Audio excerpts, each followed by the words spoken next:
जैसा कि आप जानते हैं कि अमेरिका चीन के बीच जारी ट्रेड वॉर और कोरोना वैश्विक महामारी की वजह से चीन और बाकी देशों से कंपनियां देश छोड़कर बाहर भागने पर मजबूर थीं और शुरुआत में सबको ये सोच रहा था कि भारत बस मेक इन इंडिया की ही बातें करता रह जाएगा और उसका वो लाभ कभी नहीं उठा पाएगा, क्योंकि वियतनाम जैसे देश ट्रेड वॉर का लाभ अच्छे से उठा रहे थे और वियतनाम कुछ हद तक भारत से आगे भी रहा। और ऐसा तो हो नहीं सकता कि भारत में कोई कंपनियां आए ही नहीं, क्योंकि यहाँ भारत ने कोई कच्ची गोलियां नहीं खेली हैं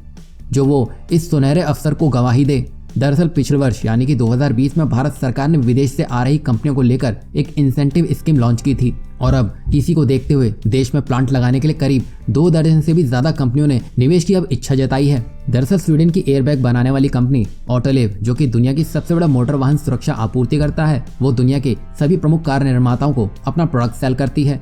और इसके 27 देशों में 65,000 से भी अधिक सहयोगी हैं जो जिंदगियां बचाने में एक अहम रोल अदा करते हैं। और अभी तक ये कंपनी भारत में 6 जगह पर काम कर रही थी, पर भारत में बढ़ती हुई स्थानीय मांग को देखते हुए कंपनी को उत्पादन क्षमता बढ़ाने की जरूरत आन पड़ी। इसके लिए कंपनी वियतनाम, थाईलैंड या तो फिलीपींस को चुनने वाली थी, पर ऐन मौके पर उन्हें भारत के तमिलनाडु में पारिस्थितिक तंत्र को अपने विनिर्माण के लिए बहुत ही अनुकूल पाया और राज्य को वियतनाम, थाईलैंड और फिलीपींस जैसे देशों को पीछे छोड़ते हुए तमिलनाडु में ही अपना प्लांट बनाने का निश्चय किया। यहाँ हम आपको बता दें कि अब ये कंपनी तमिलनाडु में 100 करोड़ रुपए के निवेश से अपना विनिर्माण संयंत्र स्थापित कर रही है और अपना संयंत्र स्थापित करने के लिए जमीन भी खरीद ली है, जो कि 400 से अधिक लोगों को रोजगार मुहैया करवाएगी। मजे की बात तो यह है कि ऑटोलिव कंपनी शुरू में वियतनाम में ही इस संयंत्र को स्थापित करने की योजना बना रही थी, लेकिन तमिलनाडु सरकार के अधिकारियों के साथ कई दौर की चर्चा के बाद इस प्लांट को तमिलनाडु में ही लगाने का निर्णय ले लिया गया, जो कि भारत के लिए एक बहुत ही बड़ी जीत बताता है। ऐसे ही धीरे धीरे सब राज्य अपने अपने स्तर पर